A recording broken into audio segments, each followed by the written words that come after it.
Assalamualaikum warahmatullahi wabarakatuh. Perkenalkan, nama saya Wulan Istiqomariani dari Prodi Kesehatan Masyarakat semester 3. Di sini saya akan mereview materi mengenai sosiologi, antropologi kesehatan. Nah, yang pertama kita akan membahas definisi sosiologi. Di definisi sosiologi ini, sosiologi berasal dari bahasa Latin socius yang berarti kawan atau teman, dan logos yang berarti kata atau berbicara. Ilmu sosiologi ini adalah berbicara mengenai masyarakat. Nah, yang kedua ada menurut Parsudi Suparlan, sosiologi ini merupakan ilmu pengetahuan yang secara sistematik mempelajari kelakuan sosial manusia, yaitu yang berkenaan dengan pola-pola dan proses-proses interaksi di antara individu dan kelompok, bentuk-bentuk kelompok sosial, hubungan-hubungan di antara berbagai kelompok sosial, dan pengaruh kelompok sosial terhadap kelakuan individu tersebut. Selanjutnya ada perkembangan sosiologi. Yang pertama ada sosiobiologi, yang kedua demografi, yang ketiga sosiologi dalam keluarga dan kekerabatan, yang keempat ada sosiologi anak, yang kelima ada sosiologi remaja, dan yang terakhir yang keenam ada sosiologi komuniti dan wilayah. Di sosiologi komuniti wilayah ini meliputi sosiologi pedesaan dan juga ada sosiologi perkantoran. Yang kedua, kita akan membahas definisi sosiologi kesehatan. Di definisi sosiologi kesehatan ini, sosiologi merupakan ilmu yang mempelajari masyarakat, perilaku masyarakat, hubungan dan pengaruh timbal balik antara individu dengan kelompok. Nah, dari keluarga sampai masyarakat ini, struktur sosial dan proses sosial atau perubahan sosial, sedangkan sosiologi kesehatan merupakan subdisiplin ilmu dari bidang sosiologi tersebut.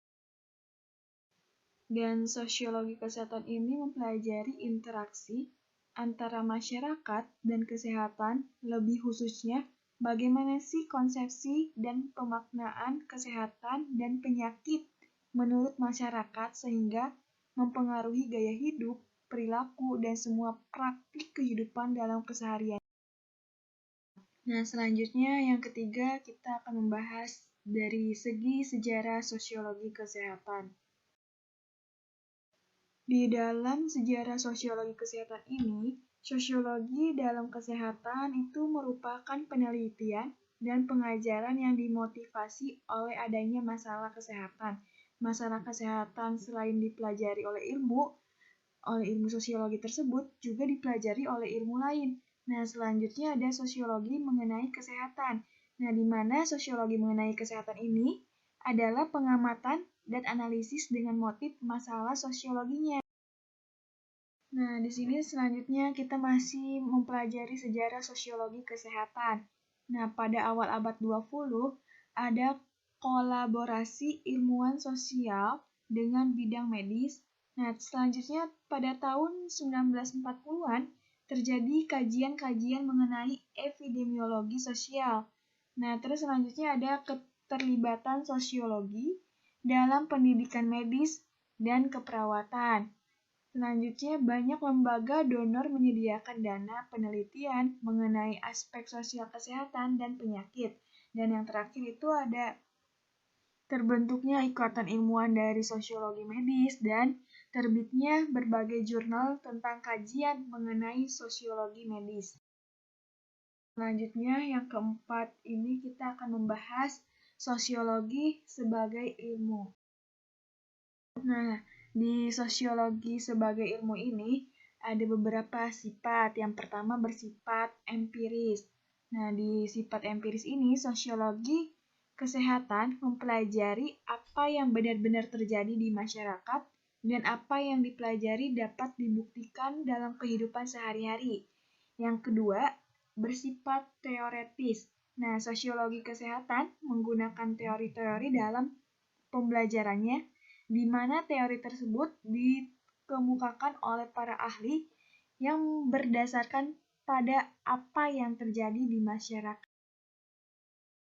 Masih di dalam sosiologi sebagai ilmu, dan selanjutnya ada tidak bersifat menilai. Nah, yang dimaksud tidak bersifat menilai ini, ilmu sosiologi kesehatan tidak dapat membenarkan dan menyalahkan tindakan atau perilaku individu, melainkan kelompok masyarakat. Yang terakhir ini ada bersifat kumulatif, di mana bersifat kumulatif ini ilmu sosiologi kesehatan yang sekarang dipelajari tidak lain adalah pengembangan dari ilmu sosiologi kesehatan yang telah ada sebelumnya. Selanjutnya, yang kelima, kita akan membahas ruang lingkup sosiologi kesehatan.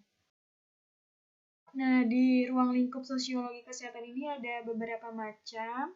Yang pertama ada kondisi mental, di mana kondisi mental ini sebagai aspek mental seseorang yang mempengaruhi perilakunya sehingga berdampak pada stabilitas sosial masyarakat dan begitu sebaliknya. Yang kedua ada kriminalitas dan kekerasan. Dilihat dari sudut pandang sosiologi, kesehatan dapat dilihat baik sebagai pemicu stres suatu masyarakat atau output dari kondisi masyarakat itu sendiri. Nah, kriminalitas dan kekerasan tersebut merupakan masalah sosial yang berhubungan erat dengan adanya suatu penyakit baik pada tataran individual ataupun kolektif. Nah, yang ketiga ada pengetahuan dan kekuasaan. Apa sih pengetahuan dan kekuasaan di ruang lingkup sosiologi kesehatan ini? Yaitu merupakan sosiologi kesehatan bisa dilihat dari hubungan antar aktor sosial di bidang kesehatan. Misalnya apa? Misalnya relasi antara tenaga kesehatan dan si pasien. Nah, yang keempat ada kebijakan kesehatan masyarakat. Nah, di kebijakan kesehatan masyarakat ini, bagaimana kebijakan tersebut bisa berkaitan dengan kesehatan masyarakat yang tepat pada sasarannya. Nah, yang terakhir, yang kelima, ada intervensi kesehatan berbasis masyarakat. Nah, di sini itu untuk menangani masalah kesehatan yang didasari oleh pengetahuan akan kondisi sosial masyarakatnya. Nah, selanjutnya kita akan membahas peran sosiologi dalam praktek kesehatan. Di dalam peran sosiologi dalam praktek kesehatan, ini ada berbagai macam. Yang pertama, sebagai ahli riset, penelitian ilmiah, dan pembinaan pola pikir terhadap masyarakat. Yang kedua, sebagai konsultan kebijakan, di mana bisa menganalisis fakta sosial, dinamika sosial, dan kecenderungan proses, serta perubahan sosial. Yang ketiga, ada peran sebagai pendidik kesehatan. Nah, di sini wawasan dan pemahaman terhadap tenaga kesehatan atau mengambil kebijakan kesehatan. Yang keempat, itu yang terakhir, teknisi dalam perencanaan dan pelaksanaan program kegiatan masyarakatnya. Selanjutnya, kita akan membahas manfaat sosiologi bagi kesehatan. Di manfaat sosiologi bagi kesehatan ini, yang pertama, mempelajari cara orang meminta pertolongan medis. Yang kedua, mengetahui latar belakang sosial ekonomi masyarakat dalam pemanfaatan layanan kesehatan. Yang ketiga, menganalisis faktor-faktor sosial dan hubungannya dengan etiologi penyakit atau identifikasi suatu penyakit. Nah, yang terakhir ada menganalisis fakta-fakta sosial dari sakit, cacat fisik. Nah, di sini di menganalisis fakta-fakta sosial ini dibagi lagi menjadi 3 bagian, yaitu bisa yang pertama penilaian klinis lebih rasional, menghargai perilaku pasien, kolega, dan organisasi. Yang terakhir, yang ketiga ada mengenai kebutuhan sosial ekonomi si pasien tersebut. Yang kedelapan, teori-teori sosiologi kesehatan. Di teori-teori sosiologi kesehatan ini ada 2 teori. Yang pertama ada teori interaksionalisme simbolik. Teori ini melihat kesehatan atau penyakit sebagai suatu identitas sosial yang melekat pada seseorang yang merupakan hasil reaksi penilaian orang lain melalui interaksi sosial. Yang kedua, ada teori konstruksi sosial. Di teori ini, melihat kesehatan dan penyakit sebagai produk dari konstruksi sosial, yaitu proses interpretasi secara subjektif, kemudian dinegosiasikan menjadi intersubjektif. Yang kesembilan, metode ilmiah sosiologi kesehatan. Di metode ilmiah sosiologi kesehatan ini, ternyata menggunakan penelaahan ilmiah didasarkan bukti yang dapat diuji.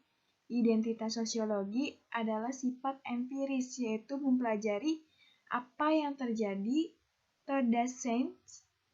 di wilayah masyarakat, bukan yang seharusnya atau terjadi di masyarakat.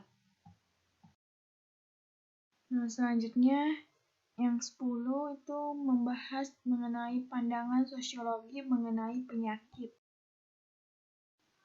Pandangan sosiologi mengenai penyakit.